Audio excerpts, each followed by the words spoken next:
Hello dear student, हम लोगों ने अभी तक जो 4 लेक्चर कंप्लीट कर चुके हैं। अब ये नेक्स्ट लेक्चर जो हमारा 5th लेक्चर है और इस लेक्चर में जो हम पढ़ने जा रहे हैं वो पढ़ने जा रहे हैं method of preparation of hello Erin. क्योंकि जो 4 लेक्चर हो चुके हैं उसमें method of preparation of hello Erin तक हमारा क्या हो गया था, कंप्लीट हो गया है। ठीक है, तो जिस प्रकार से आप लोग सपोर्ट कर रहे हो इस प्रकार से सपोर्ट करते रहिए, मैं भी आप अपनी तरफ से 100% देता रहूँगा। ओके, बाकी अगर कोई भी डाउट होता है तो कमेंट सेक्शन में पिन कर दीजिए।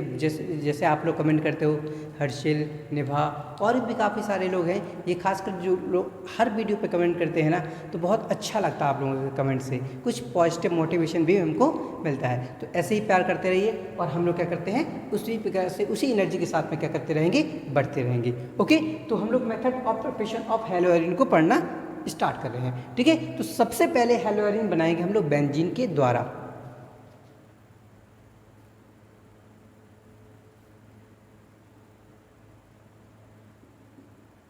तो बेंजीन से जब हमें हेलोइन का फॉर्मेशन करना होता है तो बेंजीन की रिएक्शन हम लोग क्या करते हैं,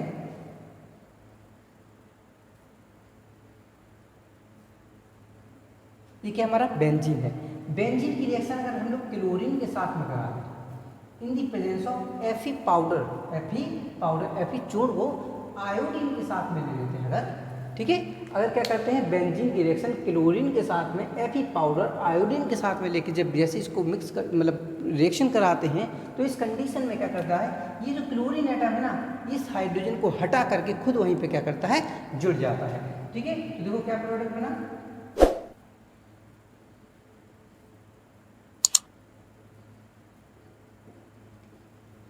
देखो इस कंडीशन में क्या हुआ, अब जो बेंजीन ये था, बेंजीन हमारा कंपाउंड था, इसने क्या करा क्लोरीन के साथ जो रिएक्शन Fe2 के साथ में, तो क्या बन गया क्लोरीन बेंजीन के ऊपर लग गया और HCl निकल गया और क्या बन गया हमारा क्लोरो बेंजीन का फॉर्मेशन हो गया।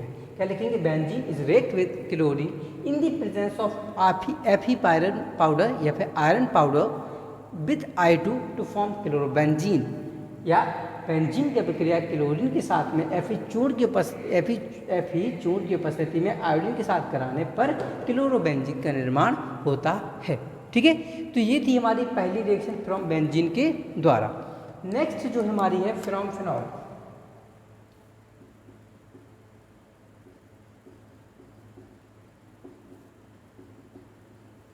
देखो फिनॉल का जो फार्मूला होता है, ये फार्मूला होता है हमारा,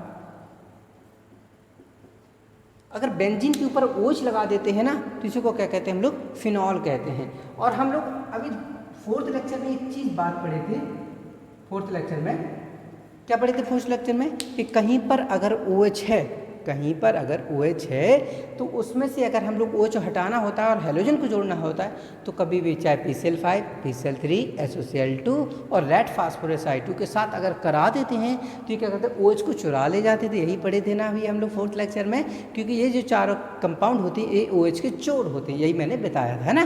तो यहाँ पे हम क्यों ना उसी को एक ले लें, किसी एक को, तो मैंने यहाँ पे ले लिया PCl5 ले लिया। अब इस कंडीशन पे मैं जैसे ही PCl5 लूँगा तो क्या करेगा, OH को हटा देगा क्योंकि OH का चोर है PCl5 और अपनी क्लोरीन को अपनी निशानी के तौर पे यहाँ छोड़ जाएगा, है ना। तो क्लोरीन को जैसे छोड़ेगा तो क्या बचेगा, देखो तो बेंजीन के ऊपर कौन लग गया, क्लोरीन, OH निकल गया, H के साथ में क्लोरीन निकल जाता था और एक जो POCl3 बचा तो ये बन जाता था, है ना। तो देखो यहाँ पे क्या हो गया, फिनॉल की रिएक्शन जैसे हम लोगों ने PCl5 के साथ कराई है, इस कंडीशन में क्या होगा, क्लोरोबेंजीन हमारा एज अ प्रोडक्ट बन जाता है। तो अगर फिनॉल से क्लोरोबेंजीन बनानी है तो सिंपल सी है, चाहे PCl5 करा दो, चाहे SOCl2 करा दो, चाहे रेड फास्फोरस I2 करा दो, या फिर PCl3 के साथ रिएक्शन करा देंगे अगर, तो तुरंत ही क्या होगा, फिनॉल से हमें क्लोरोबेंजीन का फॉर्मेशन हो जाएगा। ठीक है, देखेंगे क्या, phenol is react with PCl5 to form chlorobenzene. Phenol is react with PCl5 to form chlorobenzene. Phenol की अभिक्रिया फास्फोरस पेंटाक्लोराइड के साथ कराने पर क्लोरोबेंजीन का निर्माण होता है। ठीक है, तो इस प्रकार से हम क्या होता है, क्लोरोबेंजीन को बना लेते हैं। ठीक है, नेक्स्ट पढ़ते हैं हम लोग बाई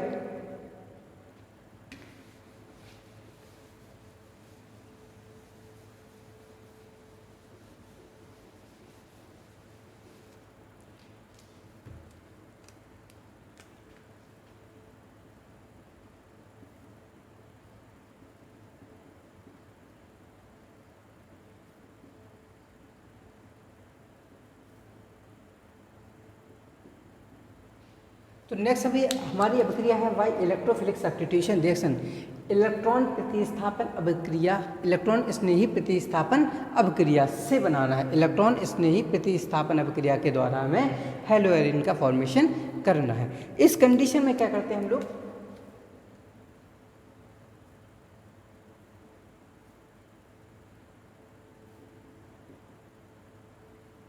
ये हमारा जो बेंजीन के ऊपर CH3 लगा दिया, ये क्या होता है हमारा टॉलुइन कहलाता है। इसका नाम क्या होता है, टॉलुइन।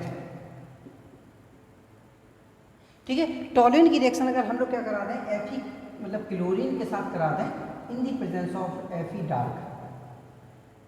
ठीक है, तो ये जो रिएक्शन होती है इलेक्ट्रोफिलिक इलेक्ट्रॉन स्नेही प्रतिस्थापन अभिक्रिया होती है। इस कंडीशन में देखो एक्चुअली होता क्या, जब भी हम लोग बात करें इलेक्ट्रॉन स्नेही प्रतिस्थापन अभिक्रिया की, कभी भी जब बेंजीन के ऊपर कोई कंपाउंड जुड़ा होगा तो उस कंडीशन में अगर बाय द वे क्लोरीन की रिएक्शन करा दी तो वहाँ पे क्या होता है, क्लोरिनेशन कहलाता है। और इस कंडीशन में यहाँ या तो क्लोरीन ऑर्थो या मेटा या फिर पैरा पे कहीं जुड़ेगा, लेकिन कहाँ जुड़ेगा ये हम लोग को याद रखना है। तो एक देखो मैं सिंपल ट्रिक से इसको तुम लोग को अलग से बता दूंगा, ठीक है, कि कब कौन कहाँ जुड़ता है। ठीक है, लेकिन इसकी बात करते हैं टॉलिन की, तो टॉलिन जो होता है वो ऑर्थो मेटा, यहाँ पे ऑर्थो पैरा डायरेक्टिंग ग्रुप कहलाता है। यानी कि ये जो टॉलिन लिखा हुआ है, जब इस पर क्लोरीन जुड़ेगा तो ये हमेशा या तो ऑर्थो पोजीशन पे जुड़ेगा या फिर पैरा पोजीशन पे जुड़ेगा। तो देखो इसको देख लो एक बार, देखो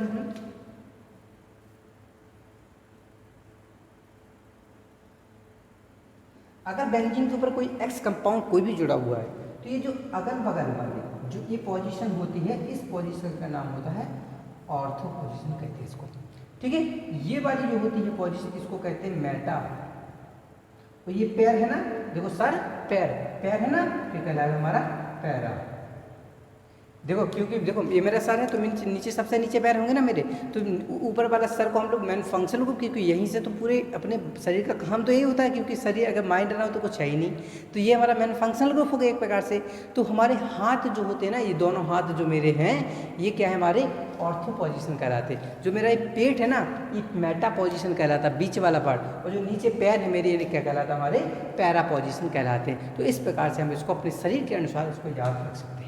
ठीक है, तो वही प्रकार तो जो टॉलिन है ये क्या होता है, ऑर्थो पैराडाइटिक ग्रुप होता है। यानी कि क्लोरीन जो इस टॉलिन पे जुड़ेगी वो ऑर्थो पे जुड़ेगी या फिर कहाँ जुड़ेगी, हमारी पैरा पे जुड़ेगी। तो देखो कहाँ, तो ऑर्थो पे जुड़ेंगे तो CH3 के साथ में कोई छेड़खानी नहीं करते। ठीक है, वो वही रहेगा।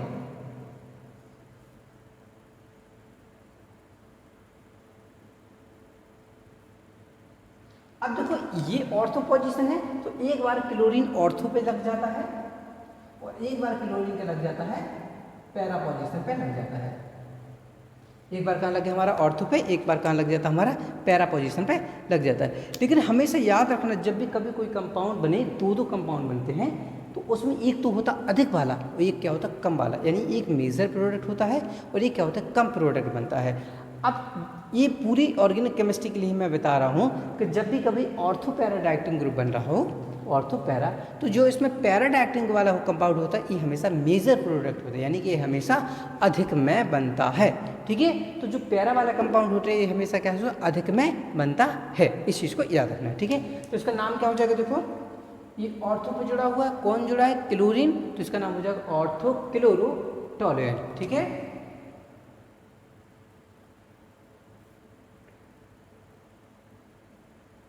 और इसका नाम क्या हो जाएगा, पैरा पे लगाना, तो पैरा क्लोरो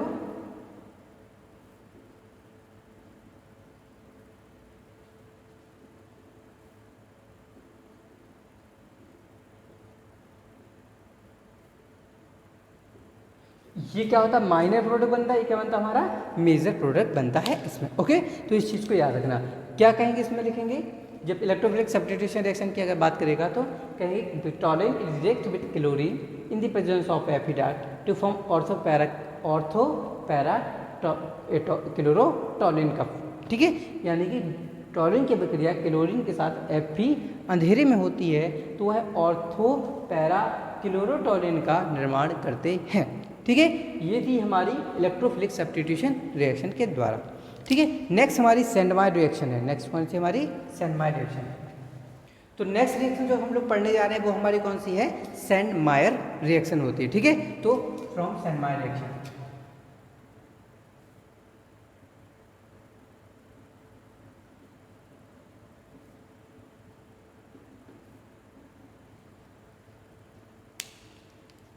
ठीक है। तो सैंडमायर रिएक्शन को हम लोग पढ़ते हैं थोड़ा सा। अब देखो यहाँ पे एक सैंडमायर रिएक्शन की जब भी बात करते हैं तो यहाँ पे थोड़ा सा हमें एक जो हमारा लास्ट चैप्टर है अमीन है, इसमें उस चैप्टर से थोड़ा सा कोरिलेटेड होता है, ठीक है। तो पहले हम थोड़ा सा अमीन वाले चैप्टर में पहुँच जाते हैं, ठीक है। अब एक्चुअली सैंडमायर रिएक्शन पर जो बनता है ना प्रोडक्ट, पहले हमें अमीन वाला प्रोडक्ट बनाना पड़ता है, और उसके बाद में क्या होता है, जब हमारा अमीन वाला प्रोडक्ट बन जाता है तो उसके बाद में हमारा क्या होता है, हमारा हेलो एरिन का फॉर्मेशन हो जाता है, हमें देखने को मिल जाता है। उस कंडीशन में देखो क्या होता है, अमीन, थोड़ा समझना, ये क्या है हमारा, देखो बेंजीन के ऊपर कौन लगे आपकी बार, NH2, और जब भी कभी बेंजीन के ऊपर NH2 लगा हुआ होता है तो इसका नाम होता है एनिलीन। इसका नाम क्या होता है, एनिलीन। इसका नाम क्या है, एनिलीन होता है। तो जब भी कभी भी एनिलीन की रिएक्शन बात करते हैं, एनिलीन की रिएक्शन अगर हम लोग NaNO2 प्लस HCl वगैरह के साथ करा देते हैं, किसके साथ में, NaNO2 प्लस HCl के साथ करा देते हैं, वो भी जो इसमें टेम्परेचर और प्रेशर लेते हैं ना, हम लोग टेम्परेचर को लेते हैं 2 डिग्री सेल्सियस के आसपास लेते हैं, 2 से 5 डिग्री सेल्सियस, 2 से 5 डिग्री सेल्सियस के आसपास जब टेम्परेचर लेते हैं तो इस कंडीशन पे एक प्रोडक्ट बन के तैयार होता है यहाँ पर, और वो प्रोडक्ट होता है हमारा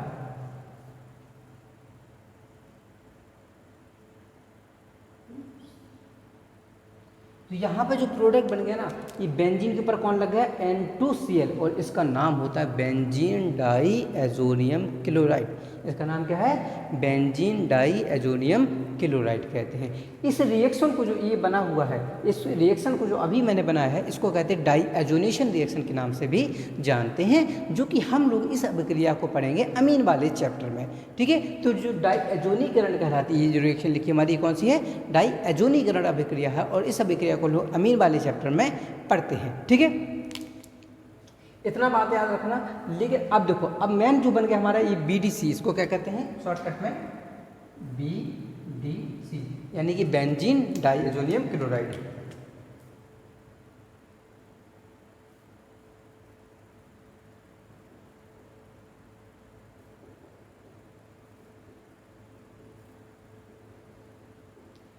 तो क्या है, बेंजीन डाईएजोनियम क्लोराइड इसका बन जाता है, ओके।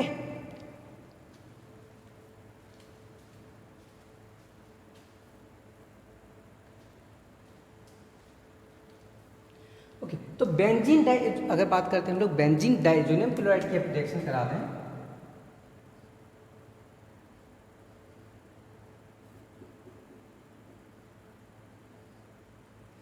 अब देखो हमें बनाना क्या है, एक्चुअली हेलो एरिन बनाना है। तो इसमें क्या करते हैं, बेंजीन डाईएजोनियम क्लोराइड की रिएक्शन अगर हम लोग क्यूप्रिक क्लोराइड यानी कि Cu2Cl2 से अगर करा दें, वो भी 0 से 5 atm और 2 से 5 डिग्री सेल्सियस, यहाँ पर अगर बात करते हैं, ठीक है।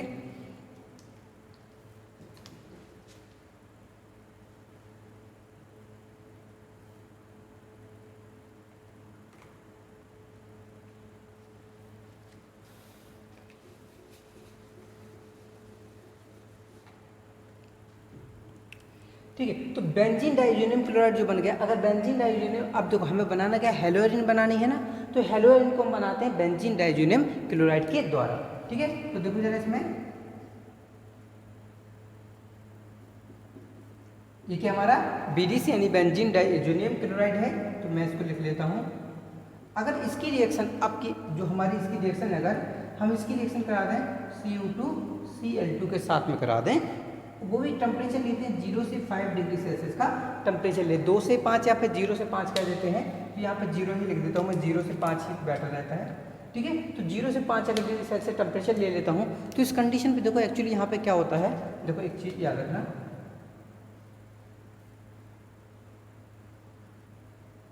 ये 0 से 5 डिग्री सेल्सियस पर गर्म करेंगे तो ये N2 जो लिखा ना, ये तो निकल जाएगा। तो क्या निकल गया, N2 यानी कि नाइट्रोजन गैस तो निकल गई है। ठीक है। और यहाँ पे जो क्लोरीन लगा है, ये क्लोरीन पाया जाएगा इसके साथ में, ठीक है। यहाँ पे देखो क्लोरीन, ये वाला क्लोरीन जाएगा इस वाले के साथ में, और यहाँ पे जो भी हेलोजन लगा हुआ, क्लोरीन लगा है तो क्लोरीन, अगर ब्रोमीन लगा होता तो ब्रोमीन, ये क्या होता है, ये जाके यहाँ पर इस पोजीशन पे क्या करेगा, जुड़ जाएगा। तो ये वाला क्लोरीन इधर जुड़ गया, ठीक है। तो क्या बन गया हमारा, क्लोरोबेंजीन बन गया है। और साथ में यहाँ पे क्या बन गया, देखो CO2 और फिर से Cl, क्योंकि एक क्लोरीन तो इसका निकला है, लेकिन दूसरा क्लोरीन जो ए वाला बैठा था ये आके जुड़ गया था। अगर मान लो यहाँ Br होता तो ये Br यहाँ लग जाता, यहाँ पे CuBr बन जाता। लेकिन इसकी बात हम लिखें या ना लिखें कोई दिक्कत नहीं है, बस हमें इस रिएक्शन में क्या है, इतना जरूर लिखना होता है कि क्या हमारा क्या बना है, जब भी बेंजीन डाइज़ोनियम क्लोराइड की रिएक्शन हम लोगों ने कॉपर क्लोराइड के साथ में 0 से 5 डिग्री सेल्सियस तक गर्म की, तो ये क्या बन गया हमारा, क्लोरोबेंजीन का फॉर्मेशन हो जाता है। और नाइट्रोजन गैस जो होती है ना, ये हमेशा एस्केप कर जाती है, हमेशा क्या हो जाती है, बाहर निकल जाती है। और इस रिएक्शन जो मैंने अब ये रिएक्शन लिखी हुई है यहाँ पे, इस रिएक्शन का नाम होता है सैंडमायर रिएक्शन। इस रिएक्शन के नाम है डाइएजोनेशन रिएक्शन, यानी कि एजोनीकरण अभिक्रिया। और ये हमारी ये क्या हमारी सैंडमायर अभिक्रिया होती है, ठीक है। ये सैंडमायर अभिक्रिया है। तो अगर केवल पेपर में अगर सैंडमायर अभिक्रिया के बारे में पूछेगा तो हम ये लिखेंगे, ना कि ये पूरा लिखेंगे, ठीक है। तो अपना टाइम को बचाना है, जो पेपर में पूछा हमें उसको एक्सप्लेन करना है, ठीक है। इसका लिखेंगे क्या, स्टेटमेंट क्या लिखना चाहिए, कहेंगे बेंजीन डाइज़ोनियम क्लोराइड की अभिक्रिया कॉपर क्लोराइड के साथ कराने पर 0 से 5 डिग्री सेल्सियस पे क्लोरोबेंजीन का निर्माण होता है। Benzene diazonium chloride react with cupric chloride in 0 to 5 degree Celsius to form chlorobenzene. ये क्या होता है, इसका स्टेटमेंट हो जाता है, ठीक है। इसी प्रकार से एक और रिएक्शन होती है, यहाँ पर अगर बात करते हैं,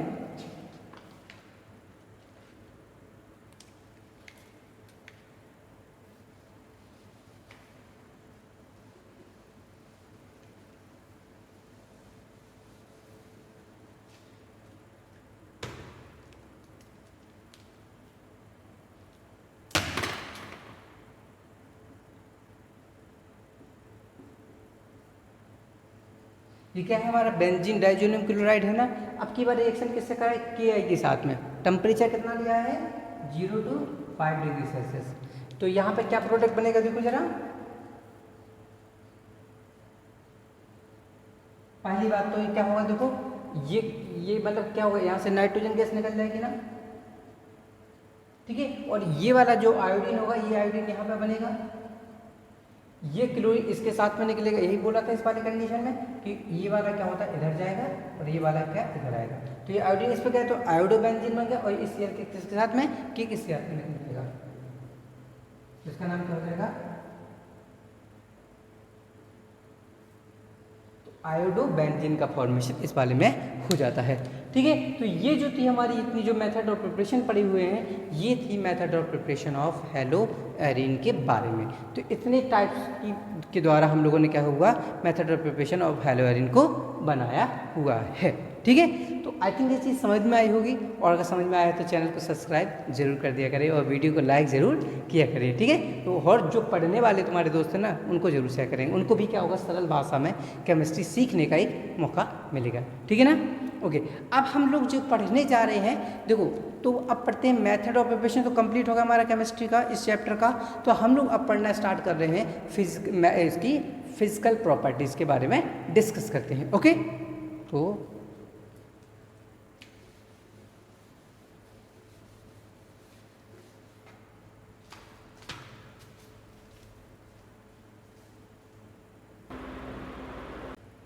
ओके, तो देखो अब जो हम लोग को पढ़ना है वो क्या करना है, physical property of halo alkane and हेलोरिन के बारे में हम लोग पढ़ना स्टार्ट कर रहे हैं, ठीक है। अगर हम लोग फिजिकल प्रॉपर्टी की बात करते हैं, हेलो एल्केन की बात करते हैं, तो जब कार्बन हम कहते हैं जो एल्केन हैलाइड जो होते हैं बिल्कुल शुद्ध अवस्था में होते हैं, यानी प्योर में होते हैं, तो ये हमारे कलरलेस पाए जाते हैं। ये क्या होते हैं, हमारे कलरलेस होते हैं।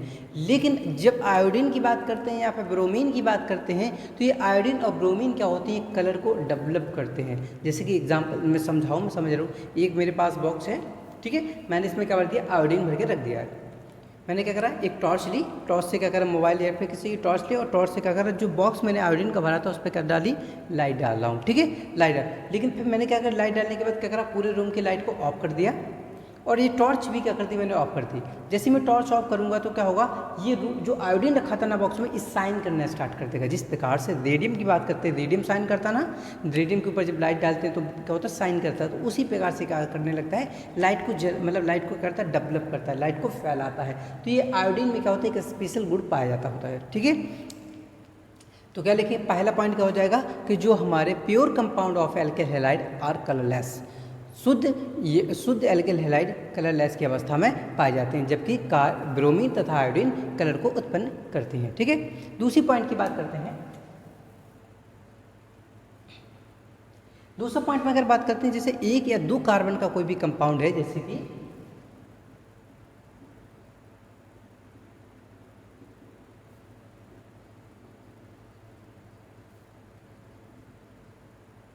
लिखा मेथिल क्लोराइड, मेथिल ब्रोमाइड और एथिल ब्रोमाइड। अगर हम इन कंपाउंड की बात करते हैं तो ये कंपाउंड क्या एक या दो कार्बन के होते हैं, तो ये रूम टेम्परेचर पे गैस होती हैं। ये क्या होती है, गैस एट रूम टेम्परेचर। ठीक है, तो क्या लिख रहे हैं, गैस एट रूम टेम्परेचर। ठीक है, ये क्या होती हैं, गैस अवस्था में पाई जाती हैं रूम टेम्परेचर यानी कि सामान्य ताप पर। लेकिन दो कार्बन यानी कि तीन कार्बन से C3 से लेके C18 तक के जो हमारे एल्किल हैलाइड होंगे, ये लिक्विड, ये क्या होते हैं, द्रव यानी कि द्रव अवस्था में पाए जाते हैं। वो भी कब, सामान्य ताप की बात कर रहे हैं, सामान्य ताप पर 3 कार्बन से 18 कार्बन तक के हो गए, किस अवस्था में, द्रव अवस्था में पाए जाते हैं। ठीक है, लेकिन C18 से अधिक वाली बात करते हैं। जब C18 से अभाव की बात करते हैं, जब C18 से ज़्यादा 18 यानी कि कार्बन 19, 20, 30, 40, 50, 60 की बात करते हैं, तो वो सब के सब कंपाउंड जो होते हैं वो सॉलिड स्टेट में पाए जाते हैं, एक ठोस अवस्था में पाए जाते हैं सामान्य ताप पर। ठीक है, तो किस में पाए जाते हैं, हमारे सॉलिड में, यानी कि ठोस अवस्था में पाए जाते हैं। तो ये हमारा क्या है, इसका फिजिकल प्रॉपर्टी का दूसरा पॉइंट है। ओके,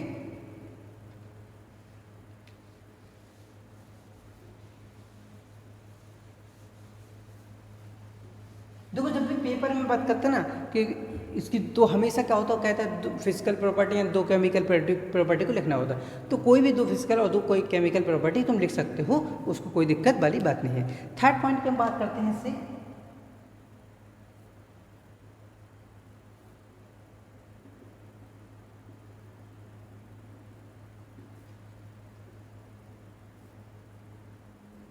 थर्ड पॉइंट की बात कर रहे हैं हम लोग, बॉइलिंग पॉइंट और मेल्टिंग पॉइंट से बात कर रहे हैं। ठीक है, तो अगर बॉइलिंग पॉइंट की अगर बात करते हैं तो इसमें एक चीज़ याद रखना, बॉइलिंग पॉइंट में ये डिफरेंट केसेस में बटा होता है। ये पहली बार डिफरेंट केसेस में कैसा बढ़ता है, तो पहला हम इसकी बात करते हैं, जैसे एक एग्जाम्पल से समझ रहे हैं। ठीक है, हम लोगों ने लिखा Ri, फिर RBr और RCl। अब इस कंडीशन में देखो क्या है, यहाँ पर जो एल्किल ग्रुप है वो क्या है, सेम है, बट डिफरेंट किसमें है, आयोडीन, ब्रोमीन और chlorine.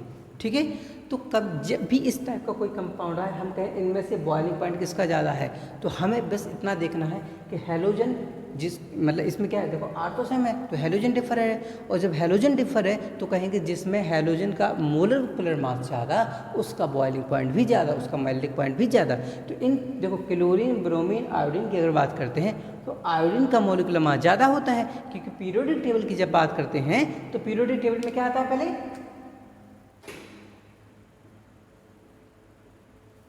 Fluorine, chlorine, bromine, iodine, और ऊपर से नीचे जाने पर क्या होता है, मॉलिक्यूलर मास बढ़ता है, तो आयोडीन का सबसे ज़्यादा मॉलिक्यूलर मास। तो इस कंडीशन में क्या होगा, यहाँ पर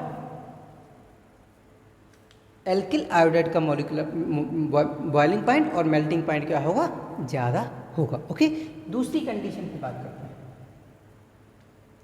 अब की बार क्या हो, ये जो यहाँ पे आयोडीन वगैरह है, ये जो हैलोजन कंपाउंड, ये हमारा फिक्स हो। ठीक है, जैसे कि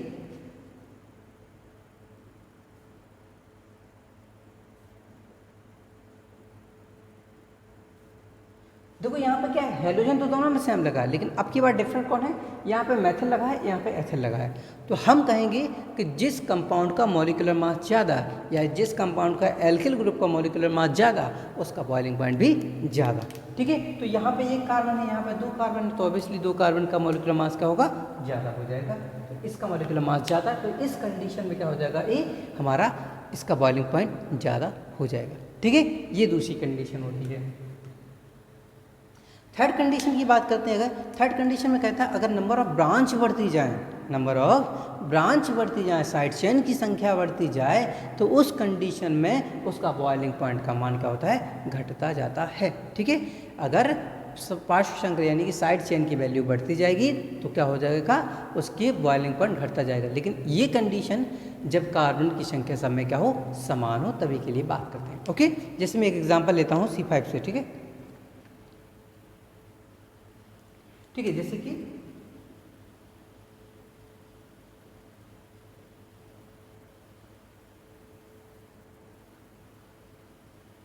देखो यहाँ पे अगर बात करता हूँ तो ये क्या है, 4 कार्बन की एक सीधी चेन है, इसमें कोई भी ब्रांच नहीं है। ठीक है, लेकिन मैं काटता हूँ, अब 4 कार्बन की जगह मैं क्या कर रहा हूँ, एक ब्रांच वाला बनाता हूँ। ठीक है,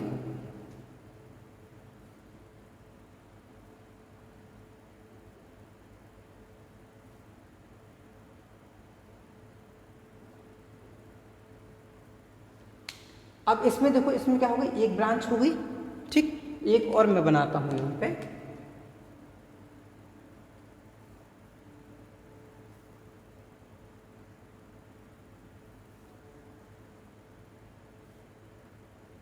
एक ही बनाए। अब बात करते हैं क्या ये सेम मॉलिक्यूलर फार्मूला है क्या। देखो पहले में 1 कार्बन 2 3 4 कार्बन। ठीक है, तो C4 हाइड्रोजन ग्रुप 3 2 5 2 7 और 2 9 हाइड्रोजन है। 3 2 5 2 7 2 9 हाइड्रोजन, तो H कितने हो गए, 9। और क्या लगा साथ में, Br। इसमें देखो 1 2 3 4 कार्बन, हाइड्रोजन 3 2 5 1 6 3 9 हाइड्रोजन, एक Br। इसमें देखो 1 2 3 4 कार्बन, 3 3 6 3 9 हाइड्रोजन, एक Br। तो तीनों क्या हैं, अगर देखा जाए तो एक प्रकार से तीनों क्या है, एक दूसरे के आइसोमर हैं, जो कि पोजीशन आइसोमर है यहाँ पर। ठीक है, ओके। लेकिन अगर मैं कहूँ इन तीनों में से सबसे ज़्यादा बॉइलिंग पॉइंट किसका है और सबसे कम बॉइलिंग पॉइंट किसका है, तो देखो इसमें कोई भी ब्रांच नहीं है ना, इसमें कोई भी ब्रांच नहीं है, इसमें एक ब्रांच है, इसमें 2 ब्रांच हैं। तो मैं अगर नंबरिंग कर दूं, इसको मैं 1 नंबर दे रहा हूँ, इसको 2 नंबर दे रहा हूँ, मैं इसको 3 नंबर दे रहा हूँ। अब मैं कह रहा हूँ कि इसका बॉइलिंग पॉइंट ज़्यादा है, तो देखो मैंने क्या बोला था, जिसमें नंबर ऑफ ब्रांच यानी कि साइड चेन की संख्या ज़्यादा, उसका बॉइलिंग पॉइंट कम। तो सबसे कम किसका, 3 का, यानी कि 1 का सबसे ज़्यादा, फिर 2 का, फिर 3 का बॉइलिंग पॉइंट रहेगा। ठीक है, तो इस क्रम में क्या होगा, इसका बॉइलिंग पॉइंट को डिफाइन कर सकते हैं, या फिर मेल्टिंग पॉइंट को। ओके,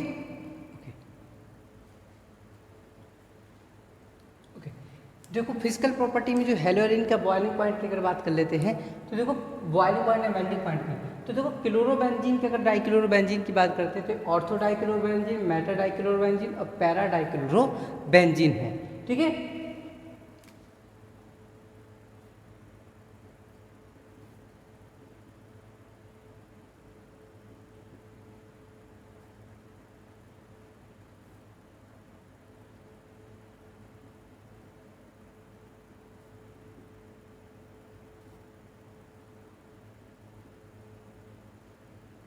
इसको कहते हैं पैरा डाइक्लोरोबेंजीन।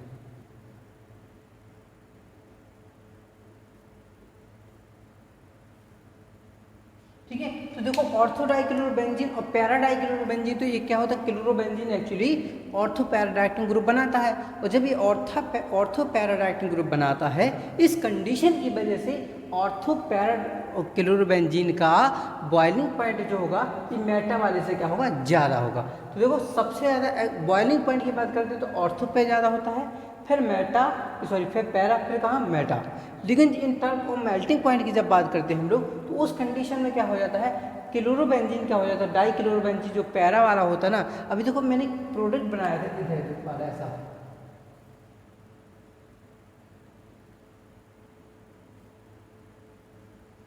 और मैंने इसको क्या बताया था, ये जो पैरा वाले कंपाउंड होती है मोर स्टेबल होते हैं, मैंने बोला था ना।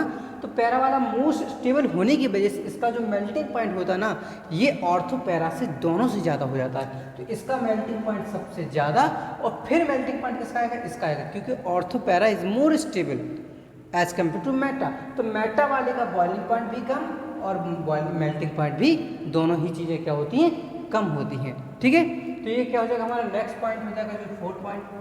5th पॉइंट की और बात कर लेते हैं। तो 5th पॉइंट की अगर बात करेंगे तो देखो एक चीज़ याद रखना कि जो हमारे हेलोजन कंपाउंड्स होते हैं ना, जो ये हेलोजन, ये हेलो एल्किन और हेलो एरिन की अगर मैं बात करते हैं तो both are insoluble in water. ये क्या होते हैं, वाटर में नहीं घुलते हैं। क्योंकि ये मतलब ये वाटर में नहीं घुलते, अघुलनशील वाटर में क्या होते हैं, वाटर में जल में अघुलनशील होते हैं। दोनों है कि दोनों हेलो एल्किन भी और हेलो एल्किन भी क्या होते हैं, अघुलनशील जल में होते हैं। और अगर बोलना चाहें तो कह सकते हैं पार्शली होते, थोड़ा अगर हम जब हीट प्रोवाइड करते हैं तो जो एक दो कार्बन, जो शुरुआत वाले कार्बन होते हैं ना, जैसे मेथिल क्लोराइड हो गया है ना, एथिल क्लोराइड हो गया, ये थोड़े मोड़े पानी में घुल जाते हैं। लेकिन हायर जितनी कार्बन की संख्या बढ़ती जाती है उसकी सॉल्युबिलिटी क्या होती है, उतनी ही घटती जाती है। तो ये पार्शली इनसॉल्युबल या फिर मतलब इनसॉल्युबल ही इनको बोल दिया जाता है। तो ये था हमारा physical property of halo alkane and hello Erin के बारे में। ठीक है, तो ये चीज़ को याद रखना। बाकी अगर कोई भी डाउट है तो कमेंट सेक्शन में पिन कर सकते हो। ओके, तो इसको एक बार देख लो। फिजिकल प्रॉपर्टी में क्या था हमारा, पहली बात ये क्या होते हैं, कलरलेस होते, आयोडीन लेकिन कलर देता है। जब क्या होते हैं, एल्किल हैलाइड क्या होते हैं, आर सेम होता है तो हेलोजन के अकॉर्डिंग उसका बॉइलिंग पॉइंट डिसाइन करते हैं। लेकिन अगर एक्स सेम है तो उसका आर के अकॉर्डिंगली बॉइलिंग पॉइंट क्या करते हैं, डिफाइन करते हैं। लेकिन अगर कार्बन की संख्या बढ़ रही है या साइड चेन, कार्बन की जगह साइड चेन की संख्या बढ़ती है तो बॉइलिंग पॉइंट क्या होता है, डिक्रीज होता है। और ये क्या होता है, जो हेलो एल्केन और हेलो एरिन होते हैं ये पानी में क्या होते हैं, अघुलनशील होते हैं, यानी कि इनसॉल्युबल इन वाटर होते हैं। ठीक है, इतनी चीज़ को याद रखना। अगर हाँ बाकी कोई भी डाउट आया तो कमेंट सेक्शन में पिन कर देना और चैनल को सब्सक्राइब, लाइक, शेयर ज़रूर करें। Okay, thank you.